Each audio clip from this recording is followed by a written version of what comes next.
The scent of lemon polish clung to my fingertips as I worked the cloth across the mahogany surface of Massimo's desk, the same desk I'd cleaned every Tuesday morning for 8 years. My lower back ached with that familiar, dull throb that came from hours of bending and reaching. But I'd learned long ago to work through the discomfort. The early September sunlight streamed through the floor-to-ceiling windows of the study, casting geometric patterns across the Persian rug beneath my feet. I paused to adjust the silver-framed photograph on the corner of the desk, the one of Massimo and his late brother Marco, taken years before I'd started working here. My fingers lingered on the frame for just a moment, remembering the weeks after Marco's death when this entire mansion had felt like a tomb, when Massimo had barely spoken to anyone, and I'd moved through these rooms like a ghost, maintaining order in the only way I knew how. "Marina, when you finish in the study, Signora Ferretti wants to see you in the morning room." Rosa's voice broke through my thoughts. She stood in the doorway, her expression carefully neutral, but I caught the flicker of concern in her eyes. My stomach tightened. In the 3 months since Massimo had married Bianca, I'd learned to recognize that particular tone in the other staff members' voices. The young Signora, as we were required to call her, had very specific ideas about how the household should run, ideas that often contradicted the systems we'd perfected over years of working for Massimo. "Thank you, Rosa," I replied, setting down my polishing cloth and smoothing my black uniform dress. "Did she say what she needed?" Rosa shook her head, but her lips pressed together in a thin line before she turned and disappeared down the hallway. I took a steadying breath, checking my appearance in the ornate mirror above the fireplace. My dark hair was pulled back in its usual neat bun, my uniform pressed and spotless, my face carefully composed in the professional expression I'd mastered long ago. The walk to the morning room felt longer than usual. My practical shoes made soft sounds against the marble floors, passing through corridors lined with artwork that I'd dusted countless times, their value so astronomical that I'd stopped trying to comprehend it years ago. The morning room sat at the eastern corner of the mansion, Bianca's favorite space, all cream and gold with fresh flowers delivered daily. I knocked softly on the doorframe. "Signora, you wanted to see me?" Bianca turned from the window where she'd been standing, her young face arranged in an expression I'd come to recognize over these past months. She was beautiful in the way magazine covers demanded, all sharp cheekbones and designer clothes, her blonde hair falling in perfect waves. But there was a hardness around her eyes, a tightness in her smile that never quite reached the rest of her features. "Marina, yes." She gestured to one of the chairs, but didn't sit herself, preferring to remain standing, to maintain the physical advantage of looking down at me. "We need to discuss your position in this household." My hands folded in my lap, fingers interlacing to hide their sudden trembling. "Of course, Signora. Is there something I can improve in my work?" She laughed, a sound like crystal breaking. "Your work is fine, Marina. Adequate, even. That's not the issue." She moved closer, her perfume, something floral and expensive, filling the space between us. "The issue is that you've been here too long. You've become too comfortable, too familiar." The words landed like physical blows, but I kept my expression carefully neutral. "I've always tried to maintain proper professional boundaries, Signora." "Have you?" Her voice sharpened. "You arrange my husband's study exactly how he likes it. You know his morning routine better than I do. You've been in his life longer than I have." She paused, her perfectly manicured nails tapping against the marble windowsill. "That kind of familiarity is inappropriate, don't you think?" I felt the blood drain from my face. "Signora Ferretti, I assure you, my relationship with Signor Ferretti has always been entirely professional. I'm simply good at my job because I've been doing it for a long time." 8 years, she said, her tone making it sound like an accusation. 8 years of being the woman who knows all his secrets, who's there for every important moment, who he trusts implicitly. She turned to face me fully now, her blue eyes cold. "Well, I'm his wife now, Marina. I'm the woman who should know everything about him. I'm the one he should trust. Not the help." The casual cruelty of that last word stung more than I wanted to admit. I'd never been just the help to Massimo, or at least I'd allowed myself to believe I wasn't. I was the person who'd been there when Marco died, who'd maintained this house through Massimo's darkest period, who'd earned his respect through years of quiet loyalty. "I understand that you're his wife, Signora," I said carefully. "I would never presume to—" "You're fired." The words fell into the space between us with brutal finality. I stared at her, certain I'd misheard. "I'm sorry, what?" "You're fired," Bianca repeated, and now there was satisfaction in her voice, in the slight curve of her lips. "Effective immediately. You have 1 hour to collect your personal belongings and leave the property." My mind reeled, trying to process this sudden shift. "But, Signora, I haven't done anything wrong. If there's been a complaint about my work, surely I deserve to know what it is, to have a chance to—" "There's no discussion to be had, Marina." She moved to the door, her hand on the handle. "I've already spoken with the payroll department. You'll receive your standard severance, nothing more. 1 hour. And please use the service entrance when you leave. I don't want the other staff to see you making a scene." "A scene?" The word came out sharper than I'd intended. "I've worked here for 8 years. I deserve at least an explanation. A proper—" "What you deserve," Bianca interrupted, her voice dropping to something dangerous, "is exactly what I choose to give you. This is my house now, Marina. My husband's house. And I won't have someone lurking around who thinks she has some special claim to his attention or his trust." The truth beneath her words crystallized in that moment. This wasn't about my work or professional boundaries. This was about a young woman, barely 25 years old, who'd married a powerful man and found that power didn't automatically translate to security. She was threatened by me, by the years I'd spent in Massimo's life, by the quiet respect he'd always shown me. "Does Signor Ferretti know about this?" I asked, already knowing the answer. Her smile widened. "My husband is in New York on business. He won't be back until Friday. By then, you'll be long gone, and we can both spare him the unpleasantness of having to choose between his wife's comfort and his employees' feelings." She opened the door wider. 1 hour, Marina. Don't make this harder than it needs to be." I stood on shaking legs, pride warring with shock. Part of me wanted to argue, to demand to speak with Massimo directly, to fight for the position I'd earned through years of dedicated service. But another part of me, the part that had survived by reading the dynamics of power in this house, knew that fighting would only make this worse. "I understand, Signora." I managed, my voice steadier than I felt. "I'll be gone within the hour." As I walked back through those familiar corridors for what would apparently be the last time, I passed Rosa in the hallway. She took one look at my face, and her own crumpled with understanding. "She didn't," Rosa whispered. "She did." My voice felt hollow. "I have an hour to pack." Rosa's hand found mine, squeezed it briefly. "Massimo won't let this stand. When he finds out—" "He's in New York until Friday," I interrupted. "And by then it won't matter. His wife has made her decision." In my small room on the 3rd floor, the space that had been mine for 8 years, I began pulling my belongings from drawers and closets. It wasn't much. A few changes of clothes, some photographs, the rosary my grandmother had given me before she died.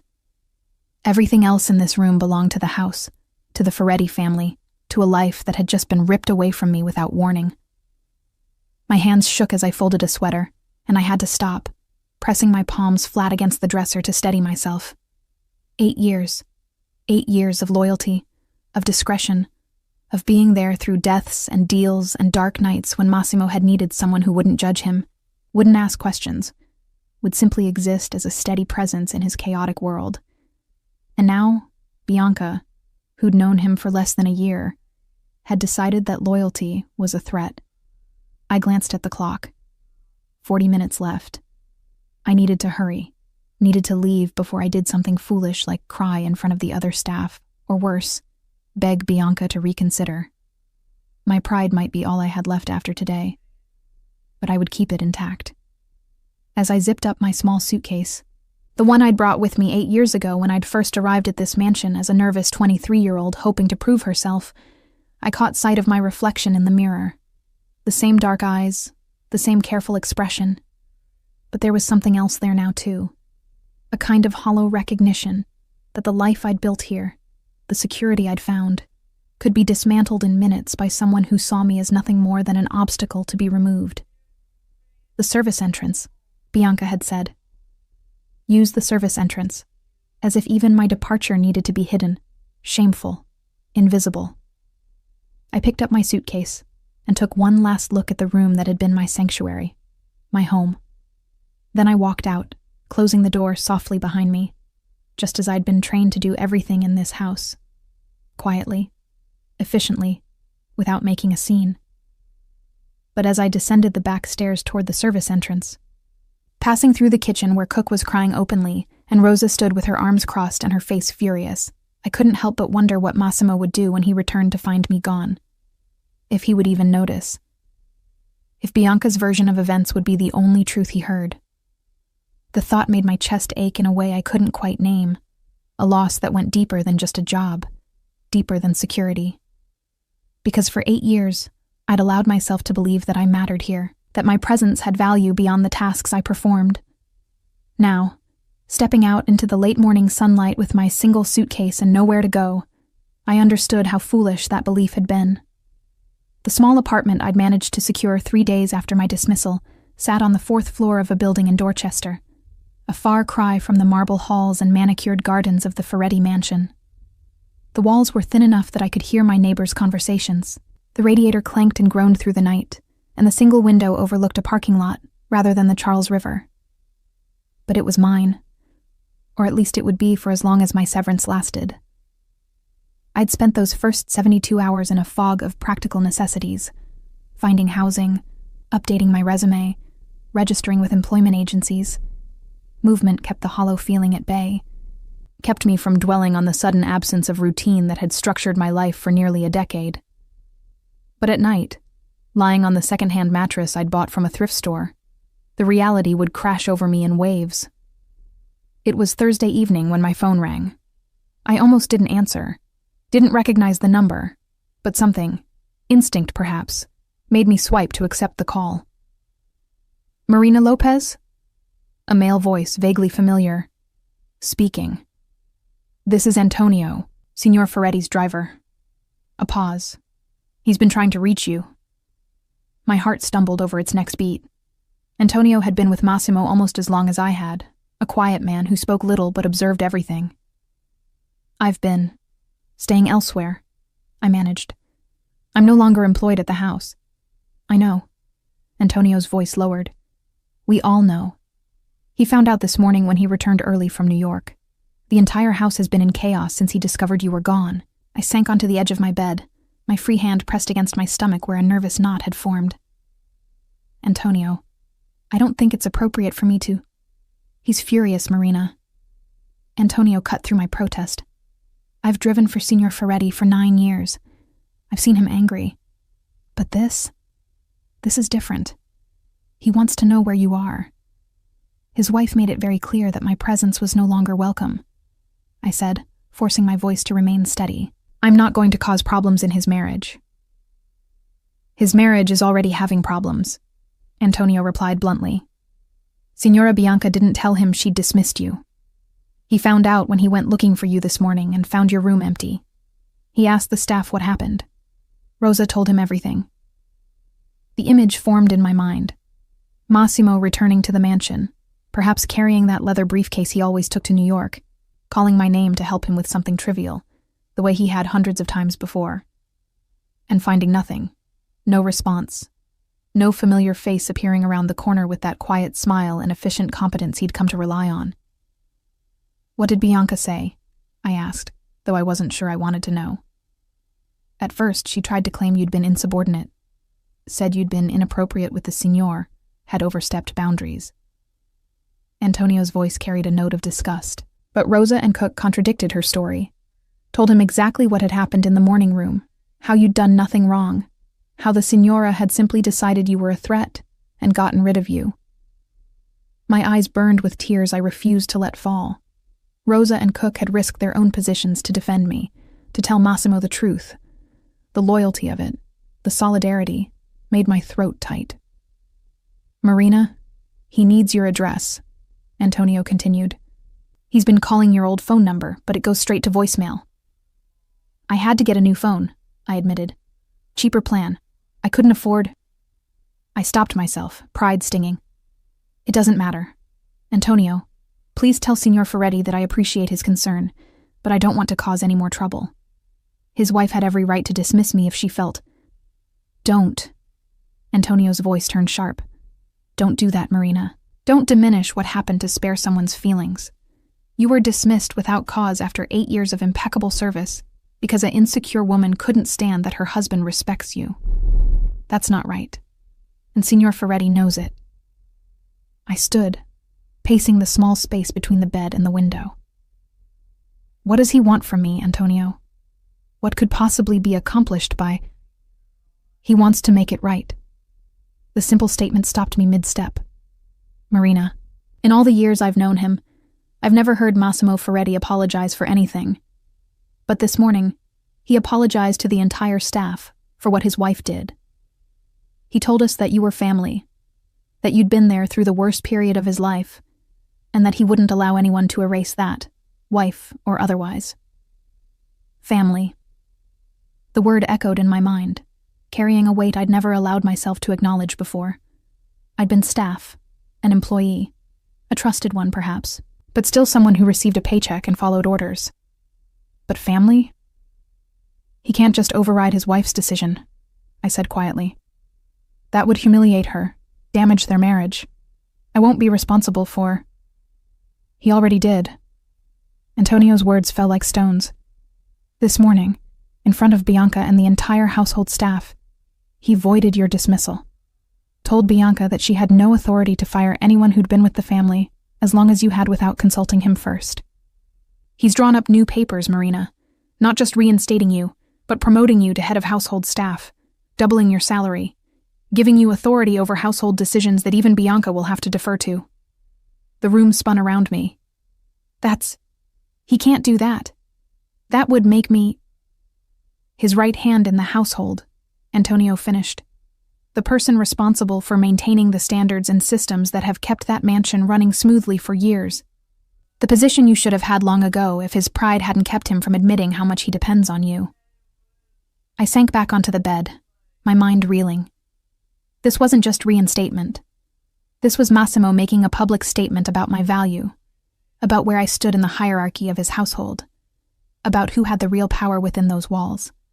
And by doing it so publicly, so decisively, he was telling Bianca exactly how little her jealousy and insecurity meant compared to years of proven loyalty. I need to think, I whispered. Think fast, Antonio replied. He's determined to speak with you personally. If you don't give me your address, he'll find it another way. You know how he is when he wants something. I did know. Massimo Ferretti didn't accept obstacles or delays when he'd made a decision. He would use every resource at his disposal, call in favors, leverage connections, until he found what he was looking for. The only difference would be whether I made it easy or difficult. And what would making it difficult accomplish, really? My pride would be satisfied for a few more days, maybe a week, but he would find me eventually. And in the meantime, I'd be living in this cramped apartment, burning through my severance, pretending I didn't miss the life I'd lost. I'm at 847 Dorchester Avenue, I heard myself say. Apartment 4C. Antonio was quiet for a moment. He'll come tonight, Marina. Be ready. The call ended, and I sat in the gathering darkness of my apartment, looking around at the sparse furnishings, the unpacked boxes in the corner, the life I'd been trying to convince myself I could build from nothing. My grandmother's rosary sat on the small nightstand, the beads worn smooth from years of her prayers. I picked it up, letting the familiar weight settle in my palm. What would you tell me to do, Abuela? I whispered to the empty room. But I knew what she would say. She'd always told me that true respect was rarer than gold, that loyalty deserved loyalty in return, that pride should never blind you to genuine care. She'd also warned me about the dangers of getting too close to powerful men, but she'd lived in a different world, a different time. I stood and began the ritual of preparing for a meeting I both dreaded and desperately wanted. Changed from my worn jeans and t-shirt into the simple black dress I'd bought for job interviews, pulled my hair into its familiar bun, applied minimal makeup with steady hands despite the chaos in my chest, An hour later, exactly at 8 o'clock, a knock sounded at my door. Not the impatient pounding of a neighbor or the tentative tap of a delivery person, but 3 measured knocks that somehow conveyed authority and respect in equal measure. I opened the door. Massimo Ferretti stood in my dingy hallway, looking completely out of place in his tailored charcoal suit, his dark hair slightly disheveled as if he'd been running his hands through it. His face, usually so carefully controlled, showed the strain of the past days, lines of tension around his eyes and mouth. But it was his expression that stopped my breath, a mixture of relief and something deeper, something that looked almost like pain. "Marina," he said, and the way he spoke my name, like a man finding water after days in the desert, made my carefully constructed defenses begin to crumble. "Signor Ferretti." I stepped back, gesturing to the small space. "Please, come in." He entered, and immediately the apartment felt even smaller, his presence filling it entirely. His eyes swept the room, taking in the second-hand furniture, the bare walls, the single window with its view of the parking lot. I saw his jaw tighten, saw his hands curl into fists at his sides before he deliberately relaxed them. "This is where you've been living," he said quietly. It wasn't a question. "It's adequate for my needs," I replied, defensive despite myself. "The rent is reasonable, and it's close to the bus line for job interviews." "Job interviews." He turned to face me fully. "You've been looking for new employment." "Of course, I have bills to pay, and my severance won't last forever." Something in his expression shifted, darkened. "Your severance. The pittance Bianca authorized before throwing you out like garbage." The bitterness in his voice startled me. I'd seen Massimo angry before, had witnessed his cold fury directed at business rivals and those who'd crossed him. But this was different. This anger had a personal edge to it, a depth of feeling I'd never seen him display over a household matter. "She had her reasons," I said carefully. "She's your wife, Signor Ferretti. She has every right to manage the household as she sees fit. Don't defend her to me." The words came out sharp, harder than I think he'd intended, because he took a breath and gentled his tone. "Marina, I know what happened. I know what she said to you, how she humiliated you in front of the other staff, how she gave you an hour to pack 8 years of your life into a single suitcase." He stepped closer. "And I know why she did it." I looked away, unable to hold his gaze. "She felt I was too familiar, that I'd overstepped boundaries." "She was jealous," he corrected bluntly. "Jealous of your competence, of the staff's respect for you, of the fact that I trust you with things I don't trust her with." He paused. "Jealous of the fact that you've been in my life longer than she has and that I value your presence." The admission hung in the air between us, heavy with implications I wasn't ready to examine. "That doesn't matter now," I said quietly. "What's done is done. I've moved on." "Have you?" He gestured around the apartment. "Moved on to this? To living in a space barely larger than your bedroom in my home? To hunting for jobs that will never appreciate your skills the way I do? To pretending that 8 years meant nothing?" "They meant everything." The words burst out before I could stop them. "That's the problem, Signor Ferretti. They meant everything to me. And apparently, that made your wife uncomfortable. So yes, I'm trying to move on, to build a life that doesn't depend on your household, on your trust, on..." I stopped myself, swallowing the rest of the sentence. "On what?" He pressed, moving closer. "On me?" I turned toward the window, needing to put distance between us. "You're married now. Your wife should be the person you depend on, the person you trust, not your housekeeper." "You were never just a housekeeper, Marina." His voice came from right behind me now, close enough that I could smell his cologne, that familiar scent of cedar and bergamot that had been part of my daily life for so long. "You were there when Marco died. Do you remember that? How could I forget?" The night the call had come, the sound of Massimo's raw grief echoing through the halls, the way he'd sat in his study for hours, staring at nothing, the way I'd simply stayed, not offering platitudes or comfort he wouldn't have accepted, just existing in the same space, a silent presence that asked nothing of him. I I whispered. You never asked me what happened. Never tried to get me to talk about it. You just stayed. His breath stirred my hair. Do you know how rare that is? Someone who understands that sometimes presence is more valuable than words? I was doing my job. No. His hand settled on my shoulder, gentle but firm. You were being family. And that's what I told Bianca this morning. That you weren't staffed to be dismissed at her whim. You were family. And in my world, Marina, family is sacred. I turned to face him, and the intensity in his dark eyes made my heart stutter. Your world, I repeated. A world I've always kept at arm's length, Signor Ferretti. I clean your house. I maintain your schedule. But I've never asked questions about your business. Never wanted to know more than necessary. I know. A slight smile touched his lips. That discretion is part of why I trust you, but it doesn't change what you mean to me, to my household. He reached into his jacket pocket and withdrew an envelope. This is your new contract. Head of household staff. You'll oversee all domestic operations, manage the other staff, have final say on household decisions. The salary is more than fair. I stared at the envelope but didn't take it. And Bianca? How does she feel about this arrangement? His expression hardened.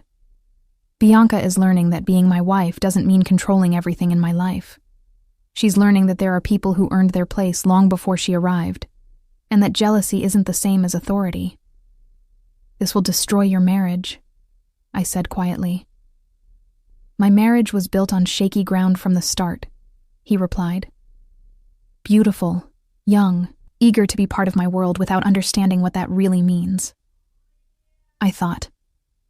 He paused, something vulnerable crossing his face. I thought it was time to have a proper wife, a partner. But partnership requires respect, Marina. And Bianca has shown that she respects nothing but her own insecurity. I finally took the envelope, feeling its weight. If I come back, it won't be the same. The other staff will look at me differently. Bianca will resent me. You'll be caught in the middle of... I'm not in the middle of anything, he interrupted. I'm choosing a side. Yours. The side of loyalty and competence and the kind of trust that takes years to build. His hand found mine, warm and solid. Come home, Marina. Not as a servant. As the person who keeps my household running. Who maintains the standards that make it function. As family. The tears I'd been holding back for days finally spilled over. I don't want to cause you problems. You could never be a problem to me. His thumb brushed across my knuckles. Only a solution. Always a solution. And standing there in my cramped apartment, with Massimo Ferretti looking at me like I mattered more than pride or appearances, or the delicate feelings of an insecure wife, I felt something shift inside me. Not hope exactly, but recognition. Recognition that sometimes loyalty deserved to be rewarded, that years of service and discretion and quiet care had value that couldn't be dismissed with an hour's notice. When would you want me to start? I asked. His smile was genuine, reaching his eyes for the first time since he'd arrived. Tonight, right now. Antonio is waiting downstairs with the car. Of course he was. Massimo hadn't come here to persuade me. He'd come to bring me home. The drive back to the mansion felt surreal, like slipping into a dream I'd convinced myself was over. Antonio caught my eye in the rearview mirror, offered a small nod of approval, but said nothing. Beside me, Massimo remained quiet as well, his attention focused on his phone, rapidly typing responses to messages that apparently couldn't wait. But his other hand rested on the seat between us, close enough that I could feel its warmth, a deliberate positioning that felt like reassurance. We pulled through the iron gates just after 9 o'clock. The mansion rose before us, every window glowing against the night sky, as familiar to me as my own heartbeat. But now I was returning not as I'd left, dismissed and diminished, but as something else entirely. Something I still wasn't sure I understood. The staff are waiting, Massimo said, as Antonio brought the car to a stop at the main entrance. Not the service entrance. The main one, where guests arrived. I wanted everyone present when you returned. My stomach tightened. Signor Ferretti, is that really necessary? I'd prefer not to make this into some kind of spectacle. It's not a spectacle. He turned to face me. It's a statement about who you are, what you mean to this household, and what the consequences are for anyone who tries to diminish that in the future. The implication was clear. This wasn't just about me. This was Massimo sending a message to Bianca, to the staff, to anyone who might question his decisions. He was drawing a line, and everyone needed to see exactly where it fell. Antonio opened my door, and I stepped out onto the familiar stone driveway. The front doors opened, and there stood Rosa, cook, and the other household staff, all lined up as if greeting visiting dignitaries. But their faces showed genuine warmth, real smiles, especially Rosa, who was crying openly. Massimo's hand settled at the small of my back, guiding me forward. "Welcome home, Marina." As we climbed the steps, Rosa broke formation and pulled me into a fierce hug. "Thank God," she whispered against my ear. "Thank God he brought you back." "I'm not entirely sure what I'm coming back to," I admitted, low enough that only she could hear. "You're coming back to where you belong," she replied firmly. "Don't let anyone tell you different." The other staff members offered similar greetings, brief touches, whispered words of support. It was overwhelming, this public display of loyalty, and it made my eyes sting with fresh tears. These people had risked their positions to tell Massimo the truth about my dismissal. They'd stood up for me when I wasn't there to defend myself. "Where is the Signora?" I asked Rosa quietly as we moved into the foyer. Rosa's expression turned carefully neutral. "In her rooms, she's not, pleased about the current situation." An understatement, I was certain. I could only imagine Bianca's fury at having her decision overridden so publicly, at being forced to accept my return in a position that actually gave me authority over household matters she'd probably hoped to control. Massimo must have heard the exchange because he turned to address the assembled staff. "Signora Ferretti will adjust to the new arrangements in time. But let me be clear to everyone here. Marina Lopez is now head of household staff. Her decisions regarding domestic operations are final. Any concerns or questions should be brought to her first, and she will consult with me as needed. This is not up for debate or discussion." The staff murmured their understanding, but I saw the flickers of concern in some faces. They were worried about Bianca's reaction, about the tension this would create, about being caught in the middle of a power struggle they wanted no part of. "You're dismissed for the evening," Massimo continued. "Marina, if you'll come with me to my study, we have details to discuss." I followed him through the familiar corridors, hyper-aware of the weight of what was happening. This wasn't a simple reinstatement. This was Massimo restructuring his household hierarchy and placing me at the top of it, above his wife in all matters of domestic management. It was unprecedented, potentially disastrous, and I still wasn't entirely sure why he was doing it. In his study, he gestured for me to sit in one of the leather chairs near the fireplace, then poured 2 glasses of water from the crystal carafe on his desk. He handed me one before taking the other chair, his long legs stretched out before him. "You're wondering why I'm really doing this," he said, reading my expression with the ease of long familiarity. The thought had crossed my mind, I admitted. He was quiet for a moment, swirling the water in his glass, his gaze distant. "When Marco died, this house became unbearable. Everywhere I looked, I saw memories of him. Every room held conversations we'd had, arguments, moments of brotherhood. The other staff tried to help, to offer comfort, but it felt invasive, like they were trying to fix something that couldn't be fixed. I remembered those dark weeks, the way the entire household had walked on eggshells, afraid to say the wrong thing, to trigger his grief in some unexpected way. But you," he continued, looking at me now, "you just existed alongside it. You didn't try to fill the silence or offer meaningless platitudes. You simply maintained order, kept the household running, gave me one constant in a world that felt like it was falling apart." His voice softened. "Do you know how valuable that was? How much I came to depend on that quiet competence?" "I was just doing my job," I said, the familiar refrain feeling hollow even to my own ears. "No." He leaned forward. "You were being exactly what I needed, even though I never asked for it, never acknowledged it properly. And when I married Bianca, I told myself it was time to move forward, to build something new. But I underestimated how much I'd come to rely on you, on the way you understand this household, on the trust we'd built. And then she fired me. I finished quietly. And then she fired you, he agreed. Without consulting me, without considering what it would mean to lose the person who'd been the backbone of this household for 8 years. She saw you as competition, as a threat to her position, and she eliminated that threat without a second thought. I took a sip of water, buying time to organize my thoughts. Signor Ferretti, I understand why you're upset about how it happened, but surely you can see her perspective. A new wife, trying to establish herself, finding that her husband's household already has an established hierarchy that doesn't include her at the top. Is that what you think this is? His eyes sharpened. Bianca feeling excluded? Marina, my wife has every opportunity to be involved in household decisions. She simply doesn't want to do the work. She wants the appearance of control without the actual responsibility. And when she realized you were the one who truly ran things, she resented it. The assessment was harsh, but, I suspected, accurate. In the 3 months since the wedding, I'd tried several times to include Bianca in household planning, to get her input on menu selections, staff scheduling, maintenance priorities. She'd shown interest for perhaps a week, before dismissing it all as boring details she didn't want to worry about. So you're giving me formal authority, I said, to make the hierarchy clear.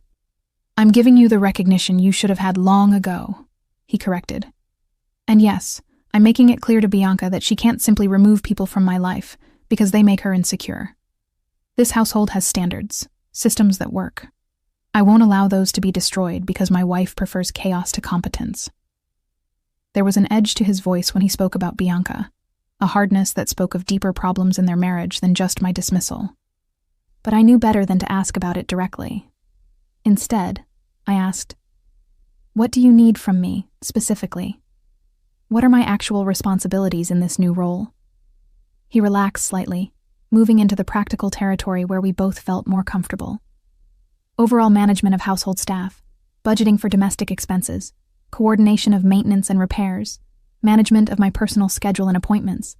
You'll have access to the household accounts, authority to hire or dismiss staff as needed, and final say on all domestic matters unless I override you directly. The scope of it was staggering. This wasn't just a promotion. This was Massimo giving me control over nearly every aspect of his personal life that didn't directly relate to his business operations. And the Signora? I asked carefully. How do I handle conflicts with her? His expression hardened again. You bring them to me. Bianca will have to learn that throwing tantrums and making unilateral decisions isn't how this household operates. If she has legitimate concerns, we'll address them. If she's simply trying to assert dominance, I'll handle it. I set down my water glass, my hands folding in my lap in that familiar gesture of composure I'd perfected over the years. Signor Ferretti, I appreciate everything you're doing, truly. But I need you to understand something. I didn't leave because I wanted to. I left because I was dismissed, yes, but also because I didn't want to be the cause of problems in your marriage. And now, with this arrangement, I will be the cause of problems, serious ones. My marriage already has problems, he replied bluntly. Problems that existed long before Bianca fired you.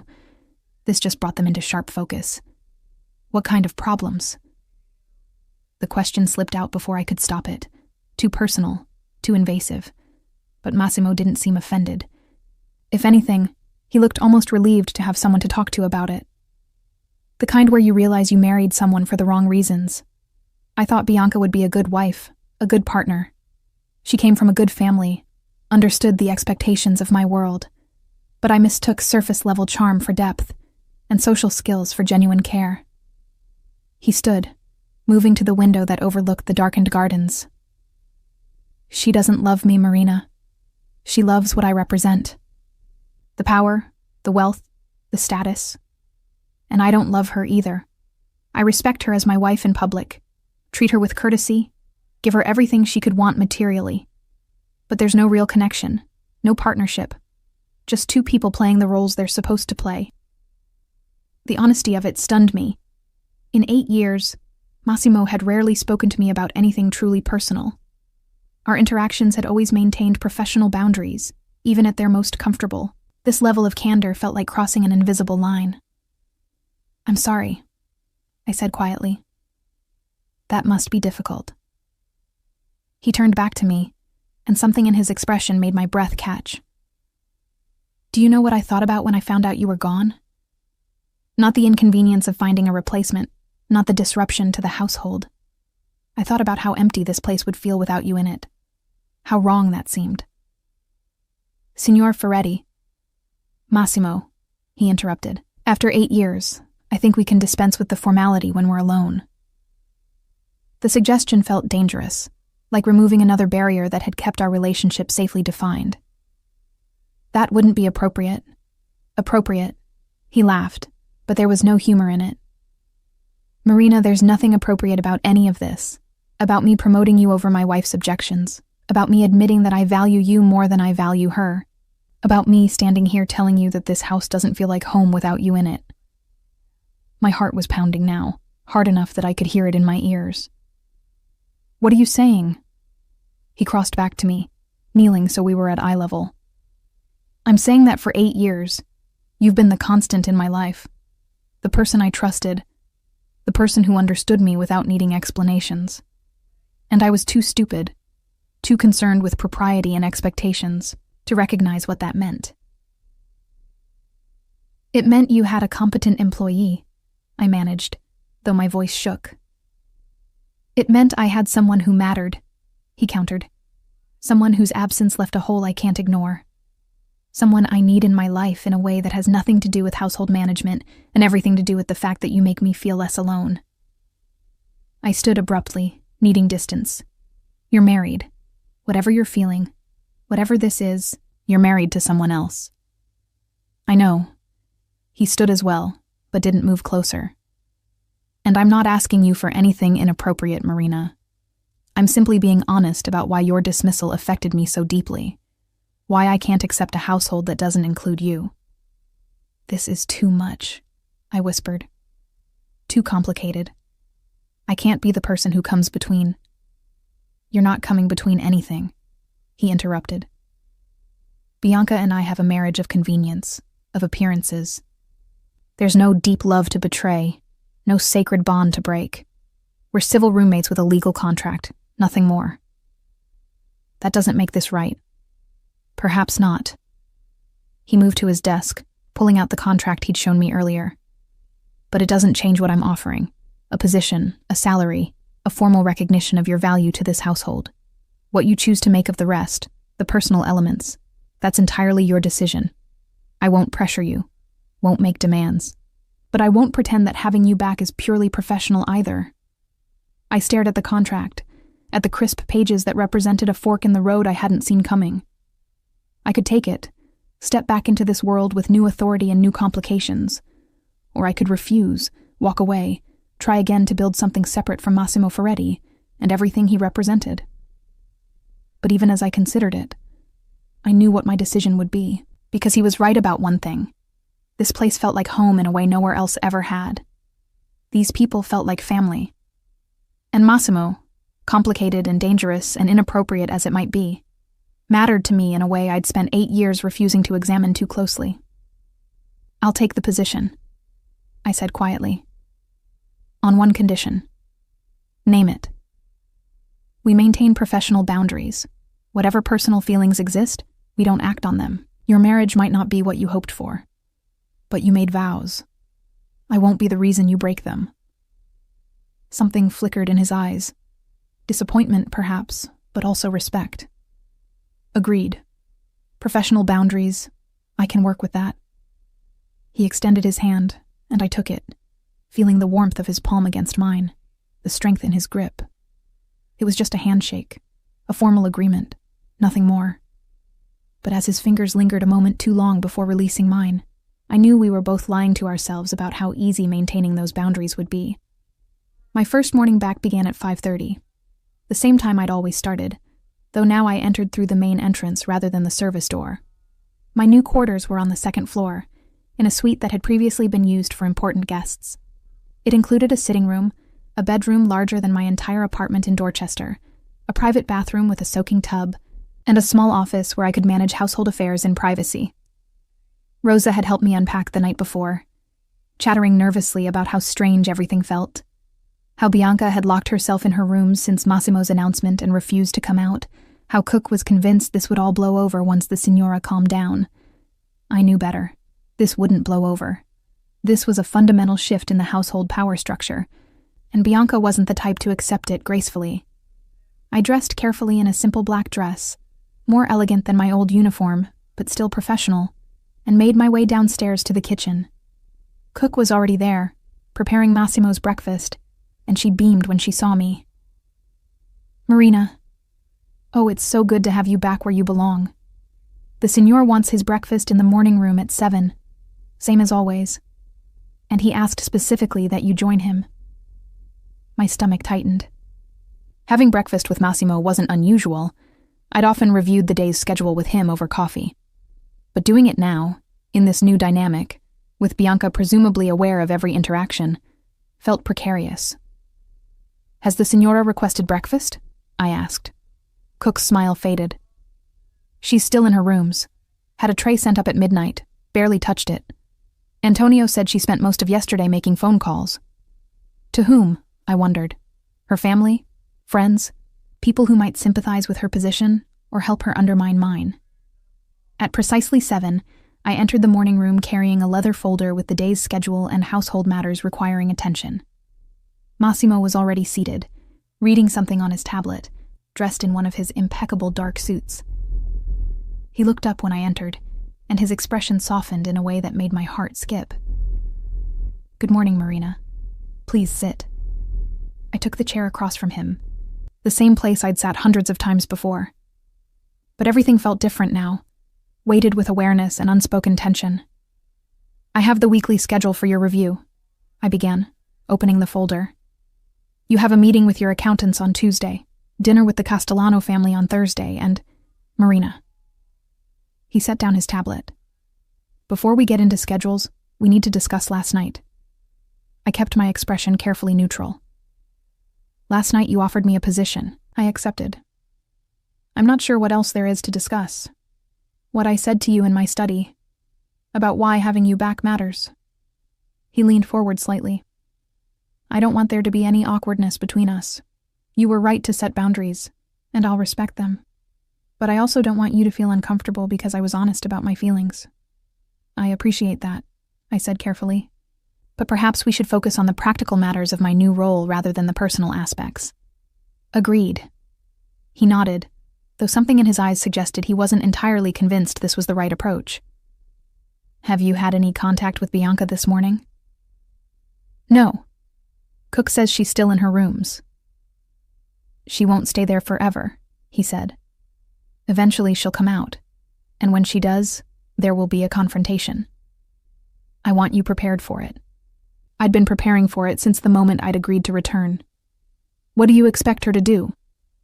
"Try to undermine your authority with the staff, question your decisions, make your life difficult in small ways that she can claim are misunderstandings if I confront her about them." He picked up his coffee cup. "Bianca is good at manipulation, at playing the victim.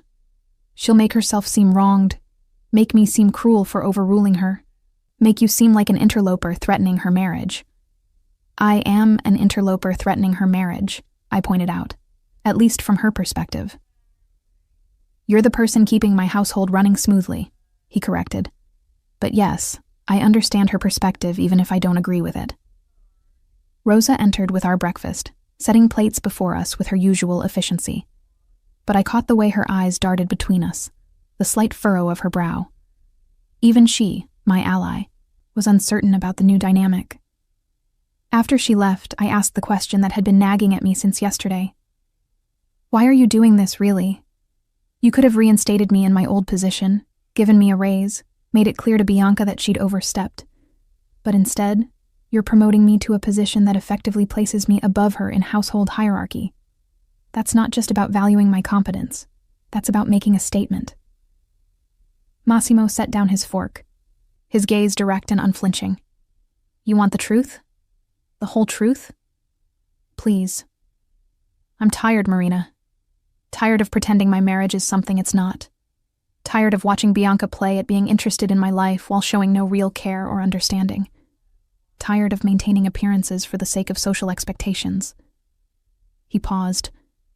When I found out she'd dismissed you, something in me broke. Or maybe something that had been cracking for months finally shattered, and I realized I didn't want to pretend anymore. Pretend what? That I'm satisfied with a wife who sees me as an accessory to her lifestyle rather than a person. That I'm content with surface-level conversations and empty gestures. That I don't notice the difference between someone who's with me because of what I represent versus someone who stood by me because of who I am. The implication was clear, and it made my throat tight. Massimo, I've stood by you because you're my employer, because you've treated me fairly and paid me well. Don't romanticize our relationship into something it's not. Isn't it? He challenged. You could have left years ago, Marina. With your skills, your discretion, you could have worked for any of the families in Boston. Some of them offered you positions, I know they did. Higher pay, better hours. But you stayed. Why? I looked away, unable to hold his gaze. Because I was comfortable here. Because I knew the routine. Because this felt like home, he said softly. Because the people here became your family. Because somewhere along the way this stopped being just a job and became something more important. He wasn't wrong, and we both knew it. But admitting it felt dangerous, like opening a door I'd kept carefully locked for 8 years. That doesn't change the fact that you're married, I said quietly. Or that I'm now in a position where every interaction between us will be scrutinized, interpreted, used as evidence of whatever people want to believe. Let them believe what they want, he replied. I know the truth. You know the truth. That's what matters. Before I could respond, the door to the morning room opened. Bianca stood there, dressed in a silk robe, her hair loose around her shoulders, her face pale but composed. Her eyes went immediately to me, sitting at breakfast with her husband, and I saw the fury flare in them before she controlled it.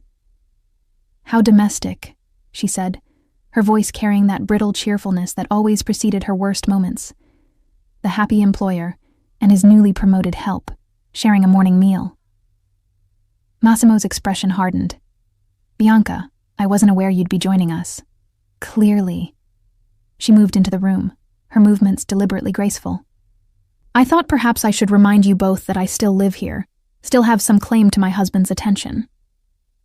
You have every claim to my attention, Massimo replied, his tone carefully neutral. Marina and I were simply reviewing the household schedule as we've done for years. Ah, yes, the household schedule. So important. More important, apparently, than consulting your wife before making major staffing decisions. We discussed this yesterday, he said. My decision is final. Bianca's laugh was sharp. Your decision. How convenient that your decisions always seem to benefit her. She turned to me. You must be very proud of yourself, Marina. Fired 1 week, promoted the next. All because you've convinced my husband that he can't function without you. I stood, unwilling to remain seated while she loomed over me. Signora, I assure you, I never sought this position. Your husband offered it, and I accepted because I care about this household and the people in it. How noble, she sneered. The devoted servant, martyring herself for the good of the household. Tell me, Marina, do you really expect me to believe this is purely professional? That there's nothing personal in the way my husband looks at you, the way he speaks about you, the way he rushed to bring you back the moment he discovered I'd dismissed you? That's enough, Bianca. Massimo's voice cut through the room like a blade. You're out of line. Am I? She turned to him. Or am I finally seeing clearly what's been in front of me this whole time? You don't want a wife, Massimo. You want a glorified housekeeper who makes you feel understood and doesn't challenge you or make demands. Well, you have one now.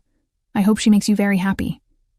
She swept out of the room, leaving a wake of tension behind her. Massimo and I stood in silence for a long moment.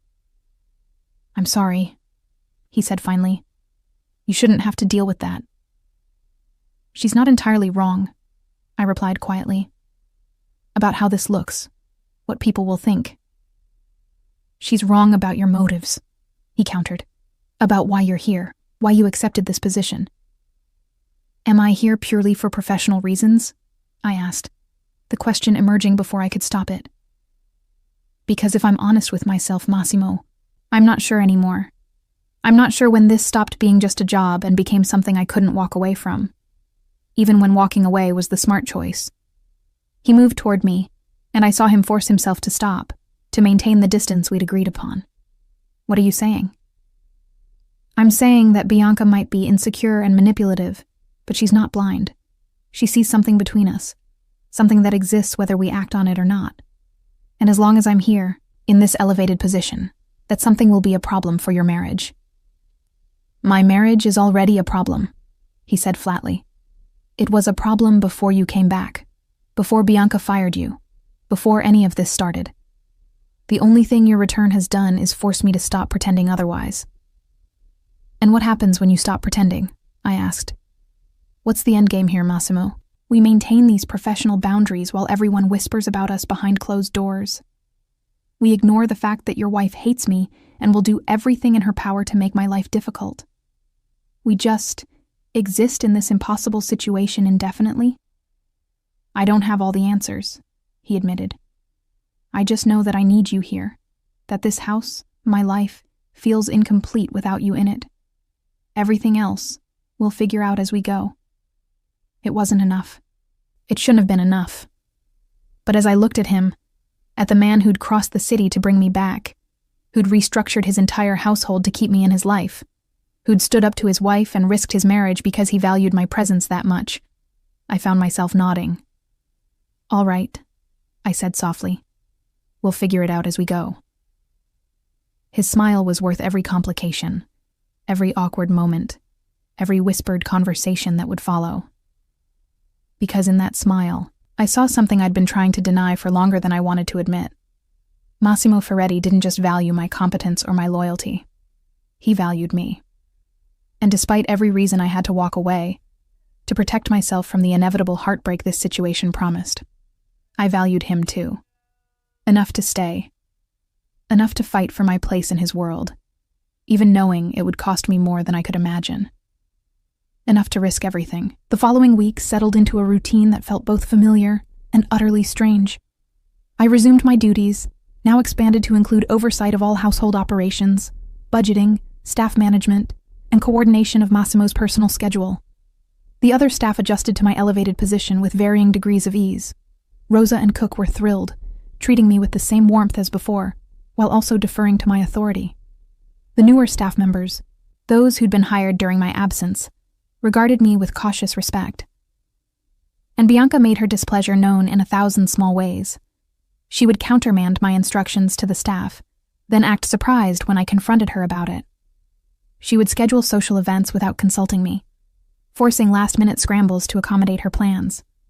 She made comments in front of guests about how devoted the help was, how some people just couldn't imagine working anywhere else, with pointed looks in my direction that everyone noticed but pretended not to. Massimo saw through every tactic, but confronting her about each incident would have meant constant conflict.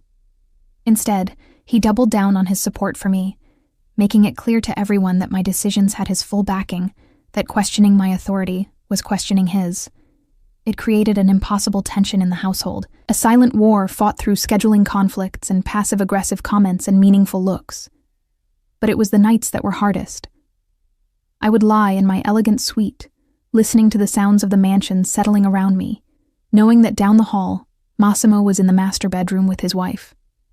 Knowing that despite the distance between them, despite his claims that their marriage was purely for show, they shared a space I would never be part of. The jealousy surprised me with its intensity, made me feel petty and small. One night, about 3 weeks after my return, I couldn't sleep. It was past midnight, and I'd been tossing restlessly for hours. Finally, I gave up, pulled on my robe, and made my way down to the kitchen, thinking a cup of chamomile tea might help. I wasn't expecting to find Massimo already there, sitting at the kitchen island in pajama pants and a t-shirt, a glass of whiskey in his hand. "Can't sleep either?" he asked, looking up as I entered. Apparently not. I moved to the kettle, trying to ignore how domestic this felt, how dangerously intimate. "Mind if I make tea?"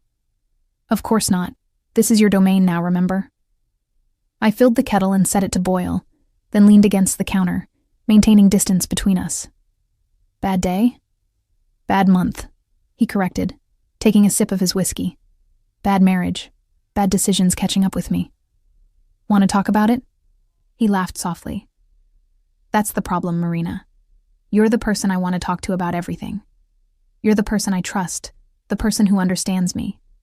And you're also the person I can't talk to about most of it because the subject is usually my wife and how much I regret marrying her.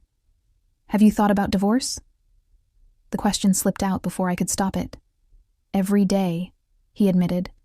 But it's complicated. Bianca's family has connections to people I do business with. A divorce would be messy, would potentially damage relationships I've spent years building. So you're stuck, I said quietly. For now.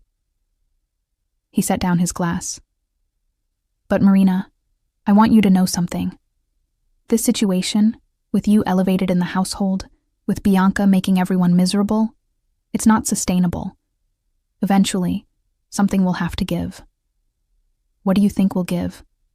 He met my eyes. Probably my marriage. I can pretend for business, Marina, but I can't pretend in my own home. Not anymore. Bianca understands that I'll maintain appearances publicly, but privately, she's losing her hold on whatever claim she thought she had. The kettle whistled, and I poured water over my tea bag, grateful for the distraction. That will cause problems for you. Political problems, business problems. Let it. His voice carried a finality I hadn't heard before.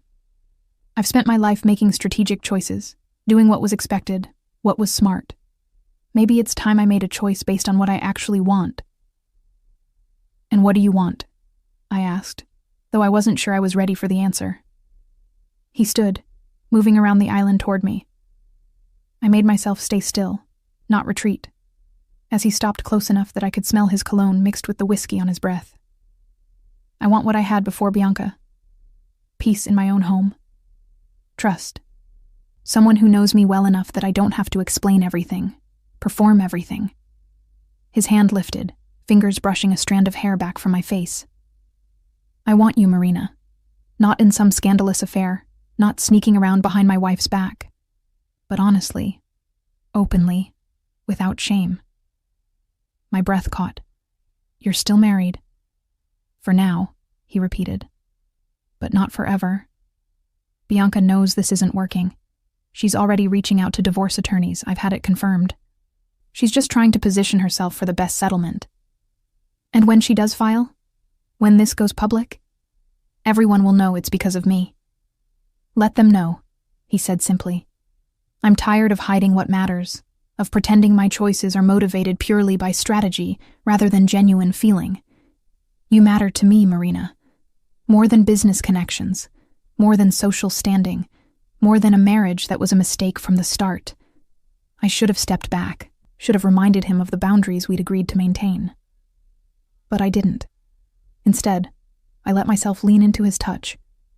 Just for a moment. Let myself imagine what it would be like if things were different. This is dangerous, I whispered. I know. We could both get hurt. I know that too. His thumb traced along my cheekbone. But Marina, I've spent years being careful, being strategic, protecting myself from risk. And where has it gotten me? A loveless marriage? A wife who resents me? A house that feels empty despite being full of people? The only time I feel at peace is when you're here. Massimo! The sound of footsteps in the hallway made us both freeze. I stepped back quickly, putting distance between us, just as Rosa appeared in the doorway. Oh, I'm sorry. I didn't realize anyone was down here. She looked between us, her expression carefully neutral, but I knew she'd seen how close we'd been standing, had registered the tension in the air. Couldn't sleep, Massimo said smoothly. Marina was making tea. Would you like some? No, thank you. I just came for some water. She filled a glass at the sink, her movements brisk and efficient, then hurried back out. After she left, the moment was broken.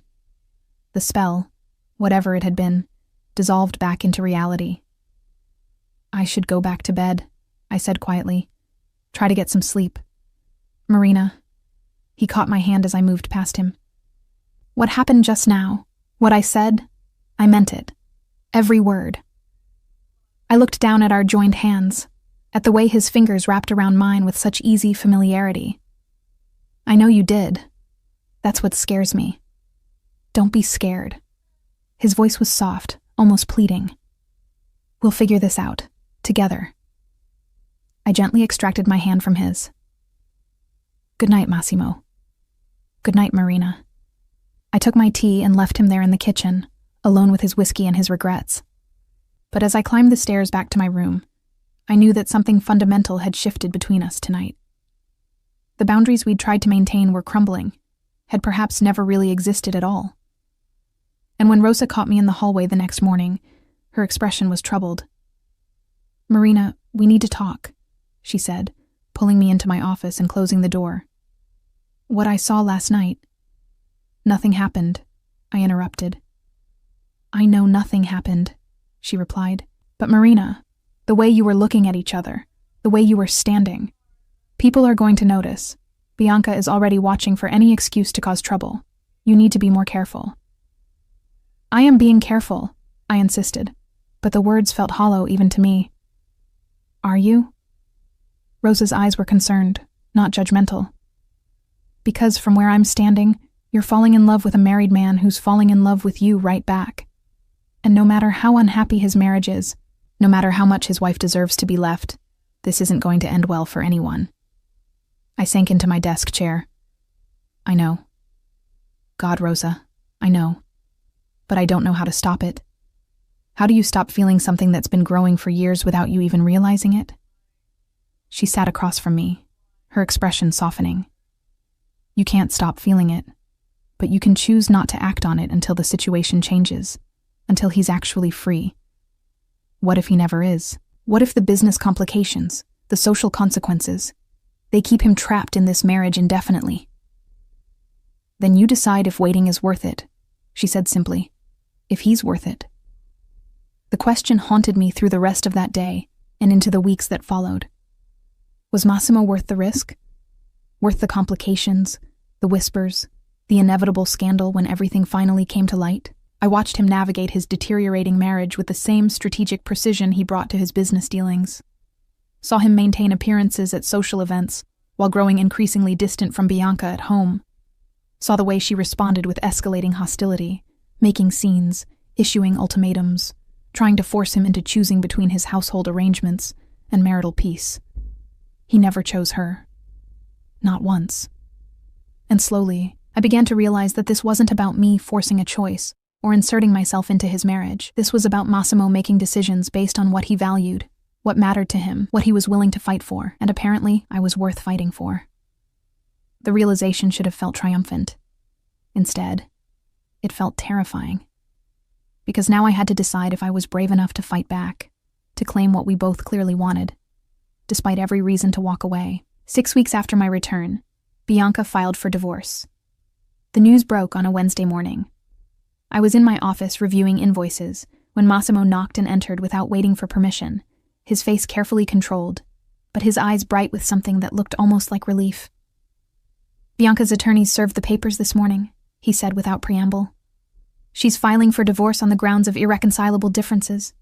She's asking for a substantial settlement, the penthouse in the city, and ongoing monthly support. I set down my pen carefully.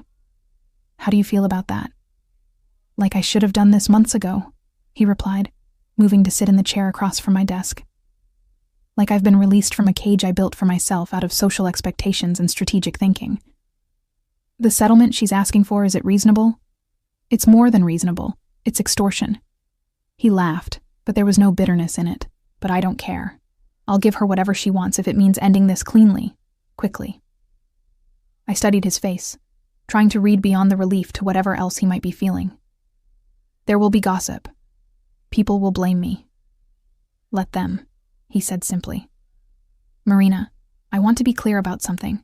This divorce isn't happening because of you, not the way people will assume. Yes, your return highlighted how broken my marriage was. Yes, Bianca's jealousy of you accelerated the deterioration. But the marriage was doomed from the start. We were wrong for each other in fundamental ways that had nothing to do with you.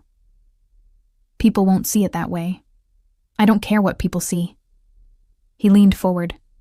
"What I care about is that for the first time in months, I can imagine a future that doesn't feel like a prison sentence. A future where I'm not constantly managing my wife's insecurities or pretending to be satisfied with superficial conversations and empty gestures."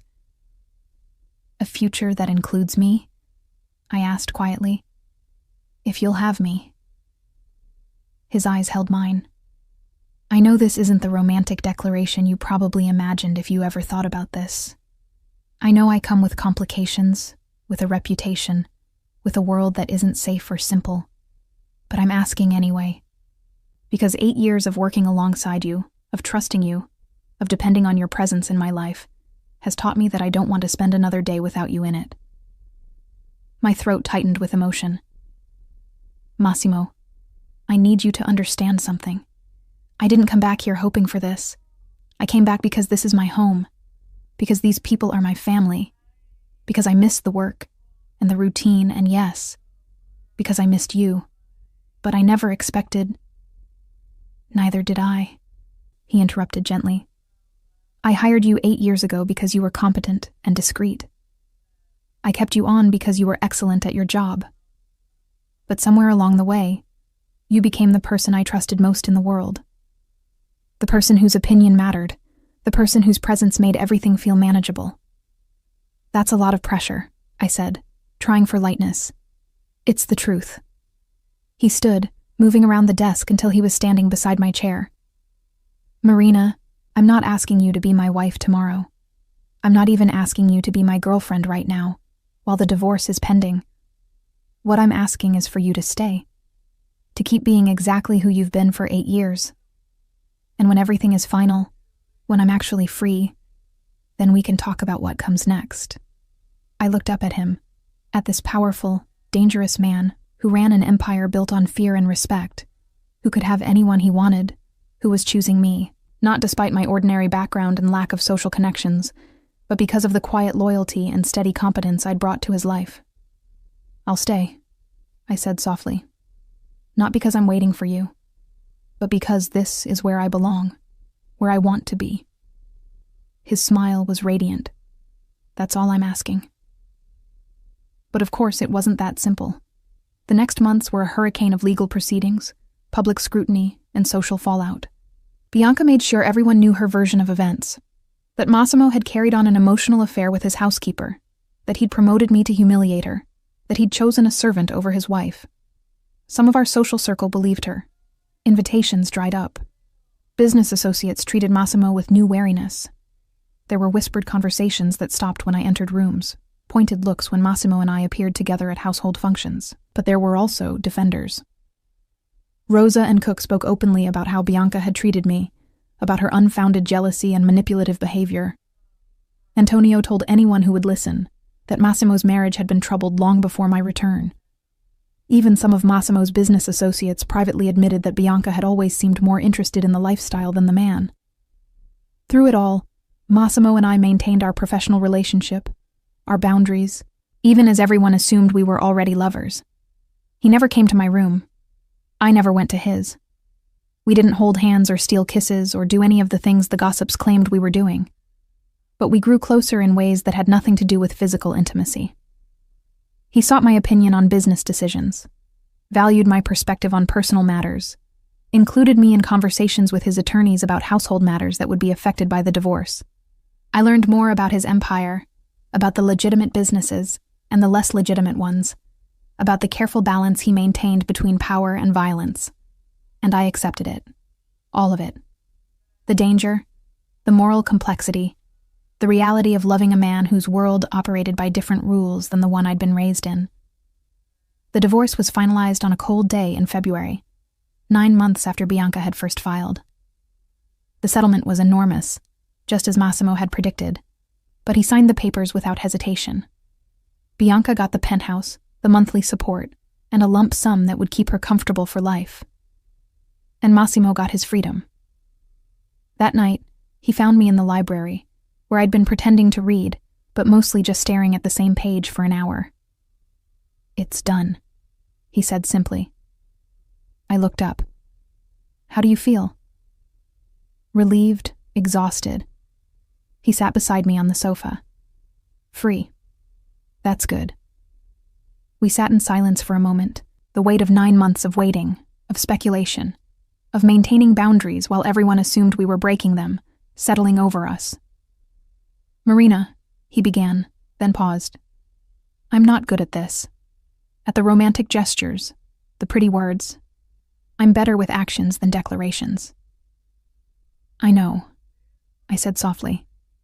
But I need you to know that these past months, watching you handle the gossip and the scrutiny, and Bianca's accusations with such grace and dignity, it only confirmed what I already knew. That you're the strongest person I've ever met. That you're exactly who I want by my side, in every way that matters. Massimo, let me finish. He turned to face me fully. I know I can't offer you a normal life. I know being with me means accepting things you'd probably rather not know about, dealing with people who will always wonder if you're with me for my money or my power. But I'm asking anyway, because I'm selfish enough to want you regardless of the complications. I set aside my book. You think I don't know what I'm getting into? I've worked for you for 8 years, Massimo. I've seen your world up close. I know exactly what being with you means. And I'm choosing it anyway.